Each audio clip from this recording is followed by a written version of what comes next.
नुसतं वीज बिल माफ केलं नाही, अरे आमच्या शेतकऱ्यांना रात्री पाणी पाजायला जावं लागतं, त्याला साप चावतो, विंचू चावतो, रात्री रात्री तिथं रात्र रात्र जागून काढावी लागते। आणि म्हणून सरकारने निर्णय केला की शेतकऱ्यांचा जो फीडर आहे तो सोलर वरती आला पाहिजे। आणि सरकारनं भूमिका अशी घेतली, जे गायरान आहे, जे महाराष्ट्र शासन आहे किंवा जिथं शेतकरी भाड्यानं जमीन देऊ शकतात अशा सगळ्या शेतकऱ्यांची जमीन घेऊन आज गावामध्ये सोलारचं सर्वात मोठं काम सुरू आहे। त्याबद्दल मी शेतकऱ्याचं मनापासून अभिनंदन करतो, कारण 1 वर्षानंतर महाराष्ट्रामध्ये शेतकऱ्याला सकाळी 7 ते संध्याकाळी 7 लाईट येईल आणि माझा शेतकरी बाप रात्री घरी असेल, मुलाबाळामध्ये जेवल खाईल, तिथं त्याच्याबरोबर चर्चा करेल, त्याचा अभ्यास घेईल। हे काम सरकारच्या माध्यमातून झालंय। आणि म्हणून शेतकऱ्याच्या विरोधातलं सरकार आहे, शेतकऱ्याच्या बाजूने सरकार निर्णय घेत नाही। अरे हे सरकार शेतकरी असतील, कष्टकरी असतील, युवा असतील, गाव वाड्यातली, अरे गाव म्हणजे कोण आहे? गाव म्हणजे पोलीस पाटील, गाव म्हणजे कोण आहे? गाव म्हणजे कोतवाल, गाव म्हणजे कोण आहे? ग्रामसेवक, गाव म्हणजे कोण आहे? जिल्हा परिषदच्या शाळेतला शिक्षक, गाव म्हणजे कोण आहे? रोजगार सेवक, गाव म्हणजे कोण आहे? आशाताई, गाव कुणावरती चालतंय? आमच्या अंगणवाडीत आहे। तुम्ही कधी त्यांच्याकडे ढुंकून पण बघितलं नाही? एवढी त्यांनी आंदोलन केली, त्यांचं पगारामध्ये मानधनामध्ये वाढ करा। अरे हे सरकार आहे कोतवालांचं 15,000 मानधन करणारं हे सरकार आहे, जो कोतवाल सन्मानानं आज जगतोय। हेच ते सरकार आहे। पोलीस पाटलांना 3,500 वरनं 6,500 आणि 6,500 वरनं डायरेक्ट 15,000, 8,500 रुपये मानधनात वाढ करणार हे सरकार आहे ना। पोलीस पाटलाकडे आमचं गावातला शेतकरी जातो ना, कुठली अडचण आली, पोलीस पाटील दादा आमचं काम करा। अरे पोलीस पाटील मध्ये आरक्षण आलं, पहिल्यासारखा पोलीस पाटील नाही वाड्यावरचा पोलीस पाटील। आता गावगाड्यातला डॉक्टर बाबासाहेब आंबेडकर साहेबांच्या संविधानानं गावगाड्यातल्या पोलीस पाटलांना आरक्षणामधून काही आदिवासी भाऊ पोलीस पाटील झाले, काही मागासवर्गीय भाऊ पोलीस पाटील झाले, काही ओबीसी झाले, काही मायनर ओबीसी झाले, काही भटक्या विमुक्त झाले। त्यांच्याकडे जमीन नाही, त्यांच्याकडे जागा नाही, त्यांच्याकडे जनावरं नाहीत। मग पोलीस पाटील झाल्यानंतर तो दुसऱ्याच्या शेतात राबायला कसा जाणार? अरे तो म्हणायला लागला की पोलीस पाटील आमच्या घरी राबायला येतोय, त्याला अडचण झाली, इकडे जगणं मुश्किल झालं। त्या पोलीस पाटलाचा सन्मान वाढवण्याचं काम आमच्या सरकारनं केलंय, ते गावगाड्याशी संबंधित आहे। शिक्षकांचं शिक्षण सेवक आज आमच्या पोरांना शिकवतेत ना, आमची पोरं जिल्हा परिषदच्या शाळेमध्ये जात आहेत, इथं बोलायला काय मराठी शिकली पाहिजे, मराठी असं झालं पाहिजे। अरे त्या जिल्हा परिषद मध्ये मराठी शाळेमध्ये आमचे शिक्षण सेवक ते तुटपुंजा मानधनावरती काम करत होते, त्यांचा तुम्ही कधी विचार केला नाही? अरे त्या शिक्षकाची जर मानसिकता खराब असेल, त्याच्या घरी जर आर्थिक अडचण असेल तर तो घराकडे लक्ष देईल का शिकवण्याकडे लक्ष देईल? हे आमच्या सरकारला कळालं की तिथं शेतकऱ्याची पोरं शिकतायत, म्हणून त्या शिक्षकाचं मानधन वाढवलं पाहिजे। ते क्रांतिकारी निर्णय आमच्या सरकारनं घेतला, त्या शिक्षकाचं मानधन वाढवलं। अध्यक्ष महोदय मला एक 5 मिनिटं 10 मिनिटं वेळ द्या, माझी विनंती आहे। आणि हे शिक्षकाचं मानधन वाढवलं। ग्रामसेवक आमच्याकडे कंत्राटी होते, ग्रामसेवक म्हणजे ग्रामपंचायतचा मेन माणूस, सरपंचानंतर प्रशासनातला प्रमुख माणूस। ग्रामपंचायतच्या ग्रामसेवकाचं मानधन वाढावं, कंत्राटी ग्रामसेवकाचं मागणी तुमच्या 2.5 वर्षामध्ये होती ना। हे सगळ्या आझाद मैदानावरती ही सगळी लोक येऊन बसत होती की या ग्रामसेवकाचं मानधन वाढवा, तुम्हाला ते जमलं नाही। अरे ग्रामसेवक गावाचा प्रमुख प्रशासकीय माणूस आहे, ग्रामपंचायतचा कुठला काम लागलं, घराचा उतारा पाहिजे, रहिवाशाचा दाखला पाहिजे, तर तिथं ते ग्रामसेवकाकडे जातात। ग्रामसेवकाला जर मानधन कमी असेल तर तो लोकांच्याकडे काहीतरी इकडे तिकडे करेल ना।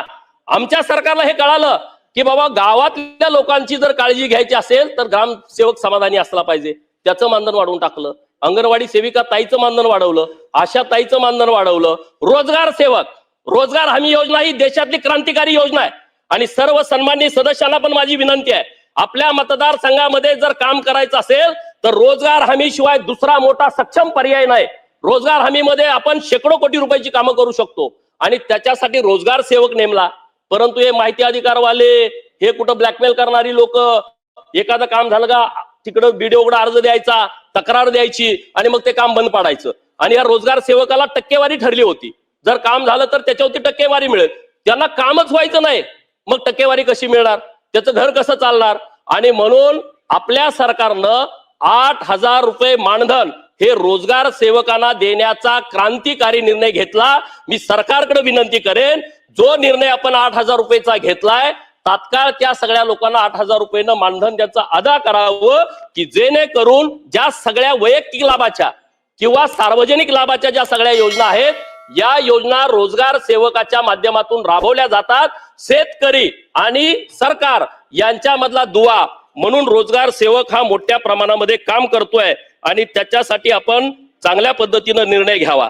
आता एक दुसरा विषय पुढे आला की सरकार शेतकऱ्यांच्या विरोधामध्ये आहे आणि याचा अर्थ शक्तीपीठ महामार्ग दादागिरी करून काढायला लागलेत. लोकसभा आणि विधानसभेला लोकसभेला संविधान बदलणार संविधान बदलणार. अरे संविधानाची तुमची कधी ओळख होती का? मला आनंद त्या गोष्टीचा झाला जे अत्यंत जातीवाद करणारी महाराष्ट्रातली लोक हातामध्ये संविधान घेऊन सभेमध्ये बोलत होती. याचा मला सर्वस्वी मनापासून आनंद झाला. हे कधी बाबासाहेबांना पण मानत नव्हते आणि हे कधी संविधानाला पण मानत नव्हते. ह्यांना फक्त पद पाहिजेत, ह्यांना मंत्री पद पाहिजेत, ह्यांना नुसती मजा मारायला पाहिजे. लोकांच्या वरती अन्याय करण्याची सरमजाई भूमिका ह्यांची पहिल्यापासूनची आहे. आणि संविधान धोक्यात आहे. अरे संविधान धोक्यात नाही, तुम्ही धोक्यात होता. तुम्ही सगळ्या लोकांना फसवलं. आज तुम्ही शेतकऱ्यांना काय सांगताय की इकडं शक्तीपीठ महामार्ग झाल्यामुळं शेतकऱ्यांचे दावा. मी दुष्काळी तालुक्यामध्ये राहतो आणि जेव्हा शक्तीपीठ होणार नाही असं वातावरण तयार झालं तेव्हा शेतकरी आमच्याकडे यायचे. अनेक इथं आहेत जे वर्ध्यापासून शक्तीपीठ महामार्ग चालू होणार आहे.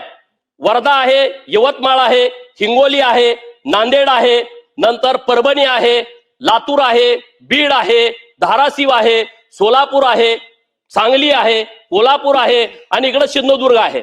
अरे सरकारचं धोरण तुम्ही नीट समजून घ्या ना. समृद्धी महामार्गाला पण तुम्ही विरोध करत होता. नागपूर टू मुंबई समृद्धी महामार्ग काढला तेव्हाची भाषणं काढू नये का? हे शेतकऱ्यावरती अन्याय करतायत, शेतकऱ्यावरती अन्याय करतायत. अरे शेतकऱ्यांनी समर्थन दिलं, समृद्धी हायवे झाला. आज आपण किती वेळ आपला वाचला. आज मुंबई टू गोवा आणि नंतर वर्धा टू नागपूर हा त्रिकोण विकासाचा करायचा सरकार जर विचार करत असेल तर विरोधकांना माझी विनंती आहे, अरे शेतकऱ्यांना जर काही अडचणी असतील तर आपण सोडवू ना. 802 किलोमीटरचा हा रस्ता आहे. आमचं सरकार शेतकऱ्याची काळजी कसं घेतं हे मला एका मिनिटात या शक्तीपीठ महामार्गाच्या माध्यमातून सांगायचं आहे. शक्तीपीठ महामार्गाच्या या वाटेवरती अनेक दुष्काळी जिल्हे आहेत आणि सरकारनं डिझाईन करताना त्यामध्ये असं डिझाईन केलंय पूल कम बंधारा. 47 मोठे पूल कम बंधारा असे होत आहेत की जिथं शेतकऱ्यांना दुष्काळी पट्ट्यामध्ये मोठ्या प्रमाणात पाणी सुद्धा मिळणार आहे. नव्यानं त्याला काही करायची आवश्यकता नाही.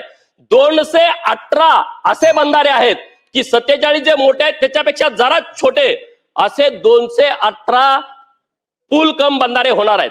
म्हणजे तिथला दुष्काळ हटवण्यासाठी सुद्धा मोठ्या प्रमाणामध्ये मदत होणार आहे, मोठ्या प्रमाणामध्ये. अरे ह्याच्यावरती आमची शक्तीपीठ आहेत सगळी. माहूरगडची देवी आहे, औंढा नागनाथ आहे, परळीचा वैजनाथ आहे, तुळजापूरची तुळजामाता आहे, पंढरपूरचा पांडुरंग आहे, पांडुरंगापासून पुढे सोलापूरला रामेश्वर महाराजांचं मंदिर आहे, पुढे गेलं का दत्त मंदिर आहे, गाणगापूरला एवढं मोठं जी आमची आस्था आहे. इकडे आल्यानंतर औदुंबरचा दत्त आहे, इकडे नरसोबाची वाडी आहे, तिकडे कोल्हापूरची महालक्ष्मी आहे, श्री संत बाळूमामा आहे. अरे तिकडं काशी विश्वेश्वराचा कॉरिडॉर डेव्हलप केला तेव्हा पण हे सिमगा करत होते. काशी विश्वेश्वराच्या कॉरिडॉरला तुम्ही पैसे द्यायला लागला. अरे लाखो लोकांचं श्रद्धास्थान आहे, तिथं आज लाखो लोक रोज जातात काशी विश्वेश्वराचं दर्शन घ्यायला. दर्शन घेतल्यानंतर त्यांना समाधान वाटतं.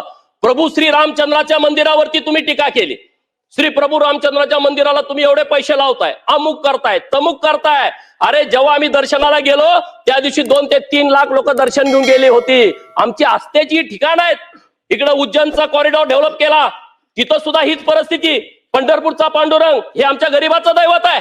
18 पगड जातीचं 12 बलुतेदाराचं या देशातल्या रंजल्या गांजलेल्यांचं आराध्य दैवत आहे. आणि पंढरपूरच्या पांडुरंगाचा कॉरिडॉर डेव्हलप करण्याचं काम माननीय देवभाऊंच्या सरकारनं हातामध्ये घेतलाय. विरोधकांनी किती जरी आदळापट केली तर पंढरपूरचा पांडुरंग बघतोय, तो 100% आशीर्वाद आमच्या सरकारला देईल आणि गोरगरीब शेतकऱ्याच्या बाजूने निर्णय घेण्याची क्षमता आमच्या सरकार